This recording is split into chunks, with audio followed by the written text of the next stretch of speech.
Et c'est parti pour un nouveau cours, cette fois sur le débogage CSS.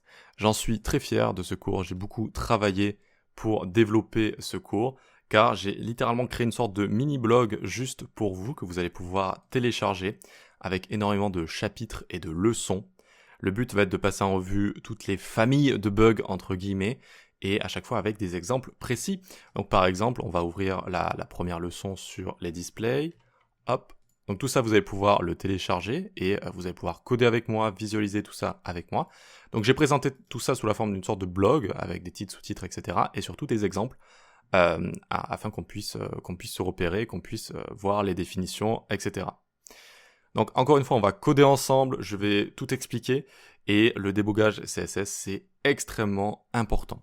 Si on se dit que CSS n'est pas important, si on se dit que CSS est trop simple, si on se dit que c'est pas vraiment du développement, etc., on s'en mordra toujours les doigts dans le futur, d'accord ? Combien de développeurs j'ai vu qui se lancent directement en JavaScript, dans les frameworks, etc. Et quand on utilise des frameworks, on utilise du CSS. Évidemment qu'on utilise du CSS. Et donc ensuite, ils ont des bugs CSS qu'ils ne peuvent pas résoudre parce qu'ils ne connaissent pas CSS. Donc je pense que c'est une formation extrêmement importante. Elle m'a pris beaucoup de temps. Ça m'a pris beaucoup de temps parce que, comme vous pouvez le deviner, créer une sorte de court fleuve comme ça avec une sorte de mise en page sous la forme de blog, avec énormément de contenu, etc. Rien que pour la correction, la mise en page, etc. Ça m'a pris beaucoup de temps à réunir toutes les informations.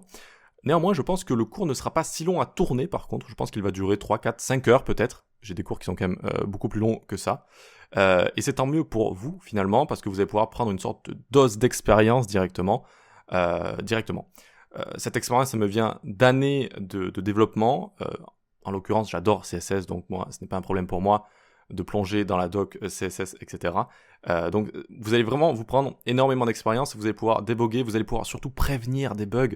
Donc vous allez gagner un temps énorme dans votre développement, des bugs qui parfois m'ont pris des heures, des jours et des années entre guillemets, parce qu'il y a certaines choses qu'on croit savoir que finalement on a mal apprises, enfin c'est vraiment très très long.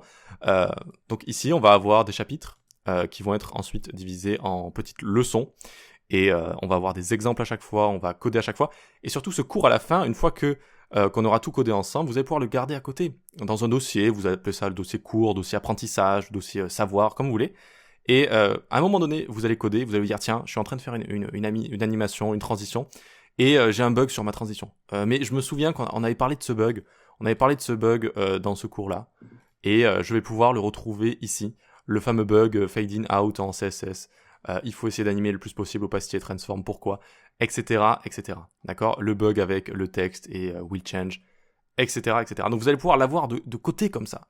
Et vous allez aussi pouvoir prendre vos propres notes, d'accord ? Évidemment, ici, si vous avez envie de rajouter du texte, si vous avez envie de rajouter votre propre texte, vos propres commentaires, etc., vous pouvez le faire. Donc c'est pour ça que j'aime bien créer mes cours de cette manière-là. Ça prend évidemment beaucoup de temps de créer un plan de cours comme ça, de trouver tout le contenu, de trouver ici en l'occurrence tous les bugs à répertorier. Ensuite je me suis dit ok, celui-là il est important, celui-là il n'est pas important, celui-là il peut être utile, celui-là il n'est pas très utile. Ça m'a pris un temps qui est dingue à rassembler tout ça, mais ça vous donne une énorme dose d'expérience directement, quel que soit votre niveau ici. Vous allez ressortir de cette formation avec énormément d'expérience. Voilà. Donc tout, évidemment, va être téléchargeable. On se retrouve dans la prochaine vidéo pour parler de tout ça, pour parler un peu plus du code source et de l'éditeur de code que nous allons utiliser, même si vous pouvez utiliser n'importe quel éditeur de code. Voilà, donc rendez-vous de l'autre côté pour commencer à coder et pour commencer cette formidable formation.